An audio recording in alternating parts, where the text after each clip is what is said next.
మీ అమ్మ నీ కళ్ళల్లో ఆనందాన్ని ఆర్పేసింది అని ఇప్పటి వరకు బాధపడ్డానురా. ఇప్పుడు నువ్వు ఇలా ఆనందంగా ఉండటం చూస్తుంటే నా మనసు ప్రశాంతంగా ఉంది. నాన్న, ఈ కేక్ తినండి. తినండి. ఇప్పుడెందుకురా? నా పుట్టినరోజు, మీరు పస్తులుంటే ఎలా? ముందు ఈ కేక్ తినండి. తినండి.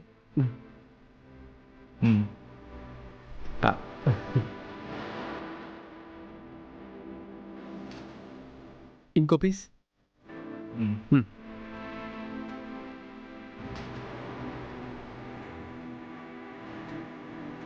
బాబు చందు, తీసుకొచ్చా?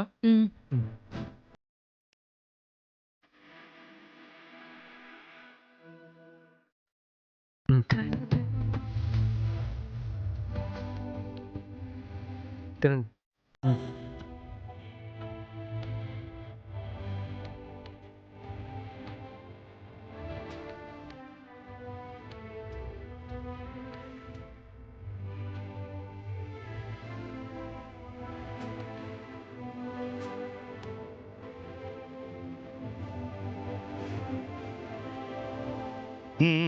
నాన్న, నేను తినిపిస్తాను. తింటాను తింటాను.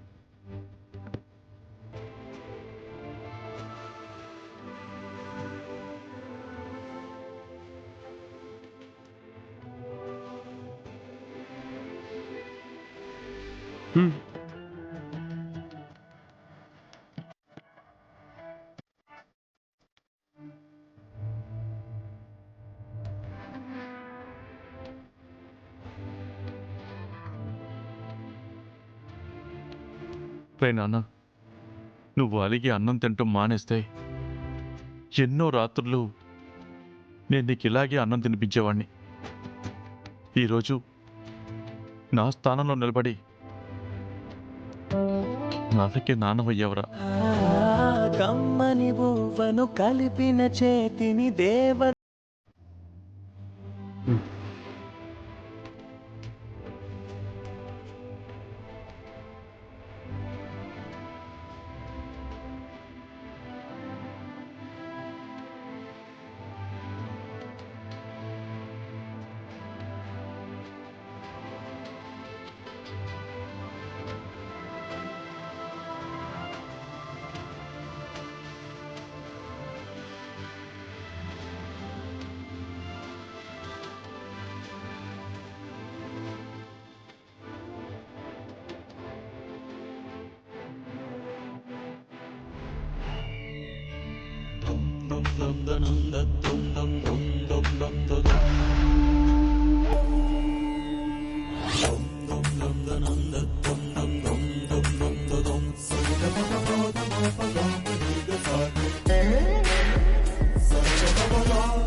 వాళ్ళేమో పెళ్లి చేసుకున్నారు, వదినేమో వ్రతం చేయిస్తుంది. చివరికి నా పరిస్థితి ఏంటో నాకే తెలియట్లేదు. రమాదేవి మాటిచ్చింది కదమ్మా, 16 రోజుల పండుగయ్యేలోపు ఆ రోజాన్ని పంపిస్తానని. అందుకే ఈ ఏర్పాట్లు. అన్న మాట మీద నిలబడుతుందంటారా? నిలబడేలా నేను చేస్తాను కదా. మంచిగా నటించి ఆ రోజాని బయటికి నెట్టాలని చూస్తుంది. పూజలు చేసినా వ్రతాలు చేసినా ఇవన్నీ ఆ రోజాని అవమానించడానికే. వడిబియ్యం పోయిస్తానని అవమానం చేశారు, ఏమైంది? ఆ రోజా అంత త్వరగా పోయే రకం కాదమ్మా. అందుకే రమాదేవి ప్రయత్నం రమాదేవి చేస్తుంటే మనం చేయగల సాయం మనం చేయాలి కదా.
ఆ రోజా ఇంట్లోంచి పోయే వరకు ఇలా అవమానాలతో సన్మానాలు చేస్తూనే ఉంటాం.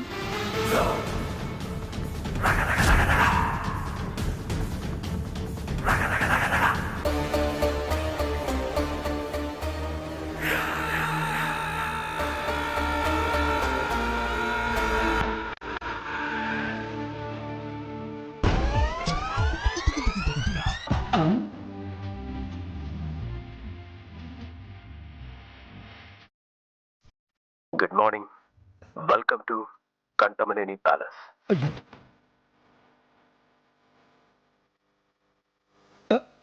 పంతులు గారు నమస్కారం అండి. నమస్కారం అమ్మా. నా పేరు చామంతి.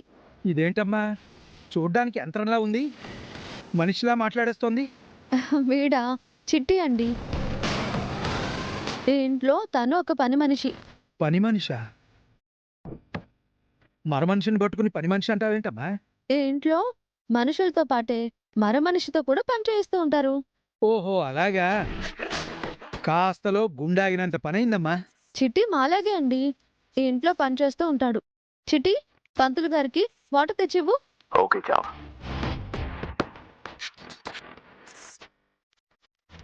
సర్లే పదమ్మా, పూజకు సమయం అవుతోంది. పదండి పదండి. ఆ.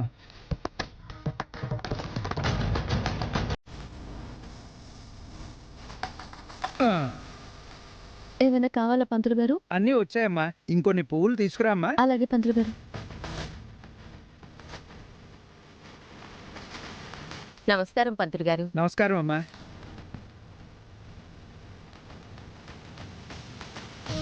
చామంతి, ఆ? వీళ్ళందరూ ఏరి? రెడీ అవుతున్నారు అమ్మగారు. అమ్మా చామంతి, కొబ్బరికాయలు పట్టరామ్మా. అలాగే పంతులు గారు.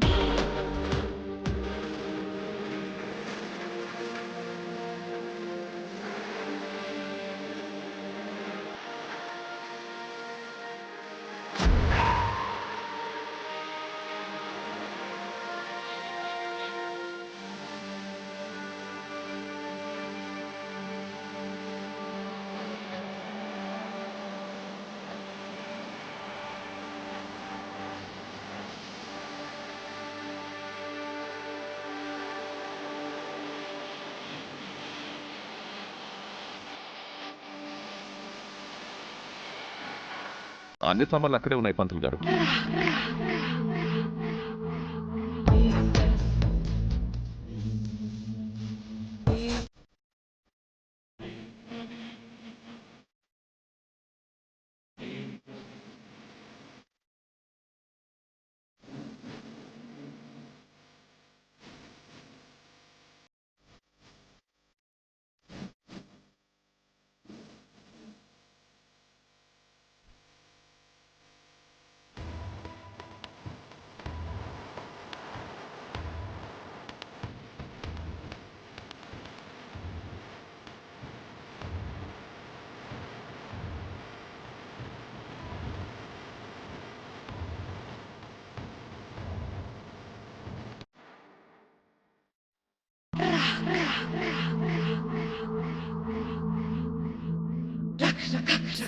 అమ్మా, ముహూర్తానికి సమయం అవుతోంది.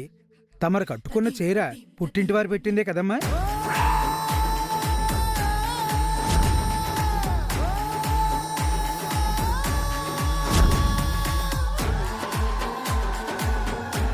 పుట్టింటి వాళ్ళు పెట్టడం ఏంటండి? అత్తగా నేను పెట్టిన చీర. అదేంటమ్మా, పుట్టింటి వారు పెట్టిన చీరతోనే వ్రతంలో కూర్చోవాలని చెప్పాను కదా. ఏమండి, చెప్పలేదా మీరు? అయ్యో, నేను చెప్పడం మర్చిపోయాను పంతులు గారు.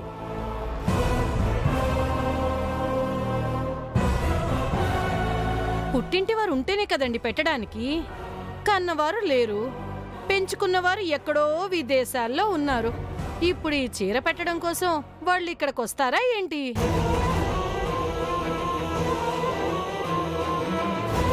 తనకి పుట్టిల్లు లేకపోతే ఏమైంది? అత్తగా ఈ రమాదేవి ఉంది. తన ఒంటి మీద చీర ఎంతో తెలుసా? లేని వాళ్ళ గురించి ఆలోచించాల్సిన అవసరం లేదు. అమ్మైనా అత్తైనా నేనే కదా. మీరు కానివ్వండి పంతులు గారు. అమ్మా, ఇలాంటి పూజలు వ్రతాలు శాస్త్ర ప్రకారం జరగాలి.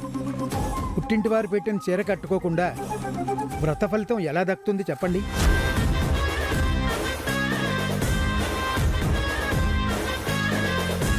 ఇదిగో శ్యామల, నిన్న తల్లి స్థానంలో ఉండి వడిబియ్యం పోసావు కదా, ఇప్పుడు పుట్టింటోళ్ళ చీర పెట్టాలంట. వెళ్ళి నీది ఏదో ఒక చీర తీసుకొచ్చి పెట్టు.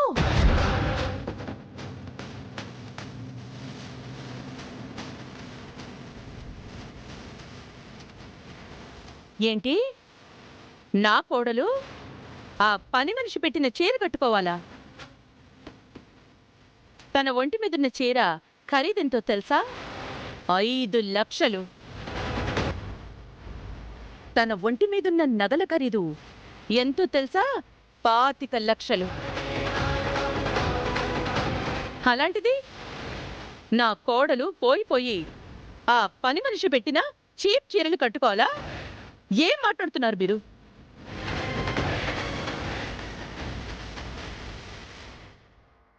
అమ్మా, శాస్త్ర ప్రకారం కట్టుకోవాలి. మీరు ఎన్ని లక్షలు చీర పెట్టారు అన్నది ముఖ్యం కాదు. పుట్టింటి వారు లేదా పుట్టింటి స్థానంలో ఉన్నవారు చీర పెట్టాలి. ఆ చీర కట్టుకుని నవవధువు వ్రతంలో కూర్చోవాలి.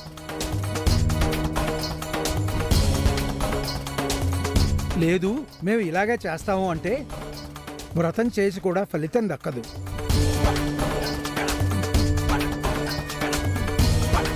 నేను ముందే హెచ్చరిస్తున్నాను, తర్వాత చెప్పలేదు అనకూడదు.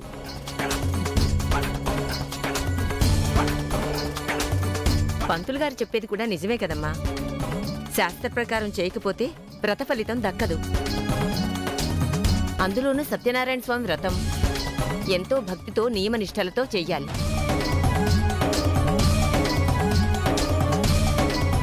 మీరు చెప్పింది నిజమే అత్తయ్య, కానీ నా కోడలు ఆ పని మనిషి ఇచ్చిన చీర కట్టుకోవడం. వదిన, నిన్న కూడా ఇంతే. కోడలి మీద ప్రేమతో అన్నిటికీ అడ్డుపడ్డావు. ఇలా అయితే ఎలా చెప్పు? వ్రతం జరగాలి కదా. రమాదేవి, ఆ అమ్మాయి అమ్మా నాన్న ఉంటే వాళ్లతోనే చీర పెట్టించేవాళ్ళం. లేదన్నప్పుడు తల్లి స్థానంలో నిన్న ఎలాగో ఆవిడ కూర్చుంది కాబట్టి ఇప్పుడు కూడా ఆవిడిచ్చిన చీరనే పూజ అయిపోయే వరకు కట్టుకోనివ్వు. ఇక వేరే మార్గం ఏముంది? పైగా ముహూర్తానికి సమయం కూడా మించిపోతుంది. ఏమో, నాకైతే ఇష్టం లేదు. మీరందరూ చెప్తున్నారు కదా, ఏదో ఒకటి చేయండి.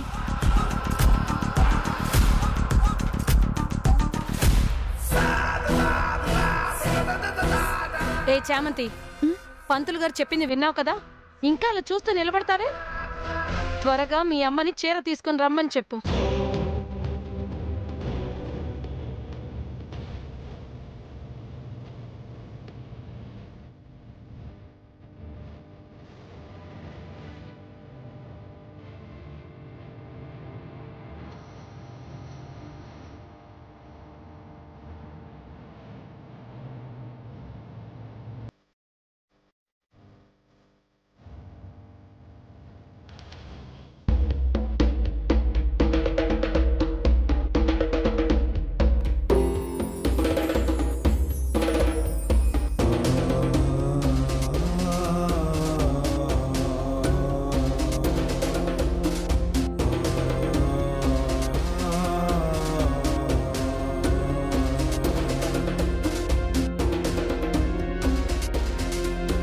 పోన్లే అమ్మా, అక్క నువ్వు అమ్మవి అని చెప్పకపోయినా దేవుడు ఒక తల్లిగా నీతో ఏమేం చేయించాలో అవన్నీ చేయిస్తున్నాడు కదా.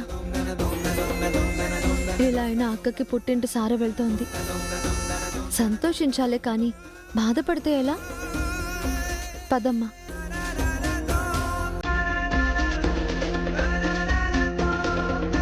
చామంతి, ఎక్కడికమ్మా?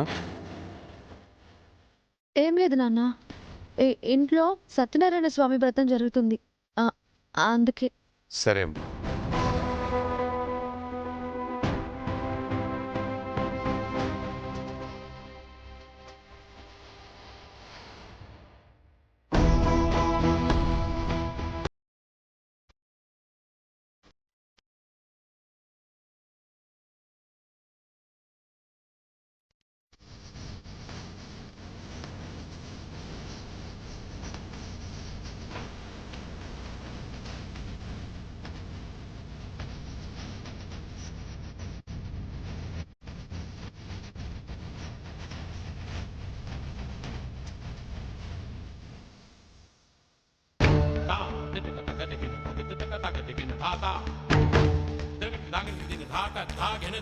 ఇప్పుడు ఆ చీర నా కోడలు కట్టుకోవాలా? నా కోడలన్నాక గౌరవంగా ఉండాలి అని నేనిచ్చిన చీరెక్కడా? ఈ చీరెక్కడా? దేవుడి పేరు చెప్పి మీరంతా నా నోరు నొక్కేస్తున్నారు. ఏం చేస్తాను? కానివ్వండి.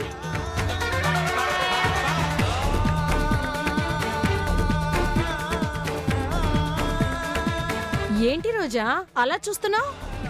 నువ్వు అలా చూస్తే కుదరదు. ఆ చీర కట్టుకోక అస్సలు తప్పదు. తీసుకోమ్మా. ఇక నేనేం చెప్పలేను రోజా. పంతులు గారు చెప్పాక ఆయన మాట కాదనిలేనుగా. తీసుకో.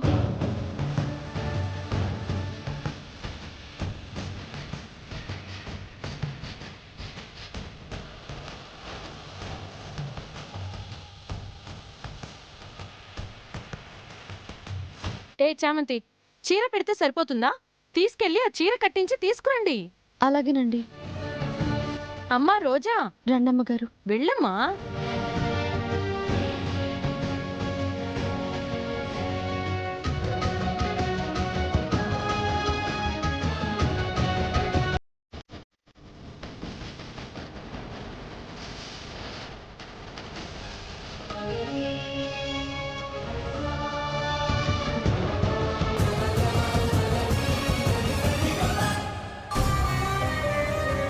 ఏంటి చూస్తున్నావు? నీలో మార్పు ఎప్పుడొస్తుందా అని. మారాల్సిన అవసరం నాకు లేదు. అవసరం లేదనుకున్నా అవసరం పడుతుంది. అదే జీవితం. ఇలా మాటలతో నన్ను విసిగించడానికేనా? మీరిద్దరూ ఇక్కడే ఉన్నారు. వెళ్ళిపోండి అని చెప్పాను కదా.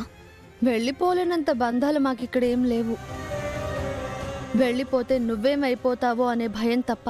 అంటే నేను అంతరిక్షంలో ఇల్లు కట్టుకున్నా అక్కడ కూడా మీరిద్దరూ వచ్చి చేరతారా? నా ప్రాణాలు తీయడానికి? నీ ప్రాణం తీయాలని మేమెందుకు అనుకుంటాం? కాపాడుకోవడానికే కష్టపడుతున్నాం. ఈ జన్మలో ఏ పాపం చేశాను? మీరిద్దరూ ఇలా నన్ను వదిలిపెట్టకుండా ఉన్నారు. పాపాలు ఇప్పుడు చేస్తున్నావు. ముందు జన్మలో పుణ్యం చేసుకుని ఉంటావు కాబట్టే. నువ్వు ఎన్ని తప్పులు చేసినా కాపాడుకోవాలనుకునే మేమున్నాం. నన్ను ఎలా కాపాడుకోవాలో నాకు తెలుసు. మీరెవరూ నన్ను కాపాడాల్సిన అవసరం లేదు. పెద్ద చేపకి ఆహారం అయ్యేంత వరకు సముద్రంలో ప్రతి చేప అనుకుంటుంది ఈ సముద్రం నాది అని.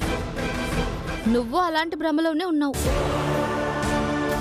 నిన్ను మింగడానికి నీ చుట్టూ ఎన్ని చేపలు తిరుగుతున్నాయో నీకు అర్థమే కావట్లేదు.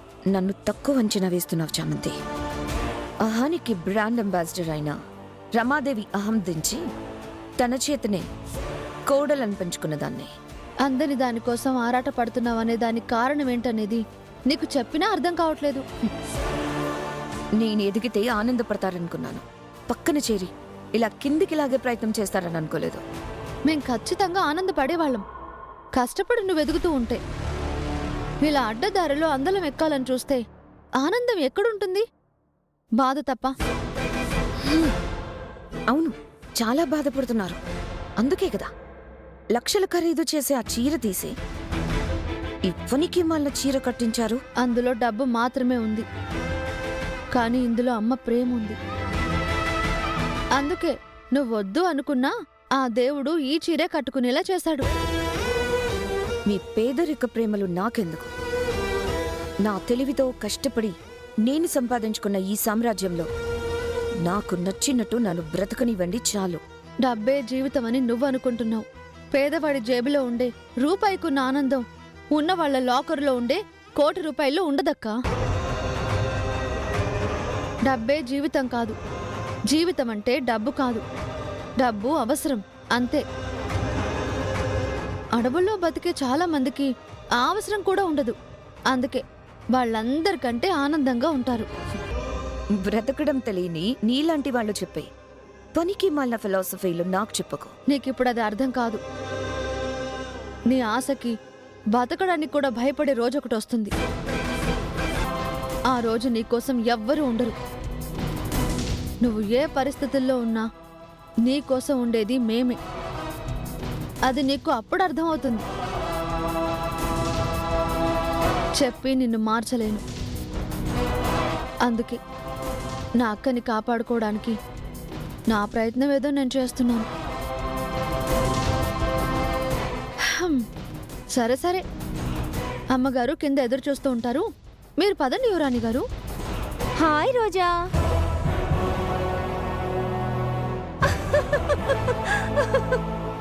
అరే భలే ఉన్నావు. దీనికి నీకు పెద్ద తేడానే లేదు. ఇద్దరు పని మనుషుల్లా ఉన్నారు. దీనికి ఇచ్చింది సరిపోయినట్టు లేదు. ఇంకోసారి ముసుగు వేయాల్సిందే. అంతేలేండి అమ్మాయి గారు, పచ్చకామెర్ల వాళ్ళకి లోకమంతా పచ్చగా కనిపిస్తున్నట్టు ఎలా ఉండే వాళ్ళకి అందరూ అలాగే ఉండేలా కనిపిస్తారు.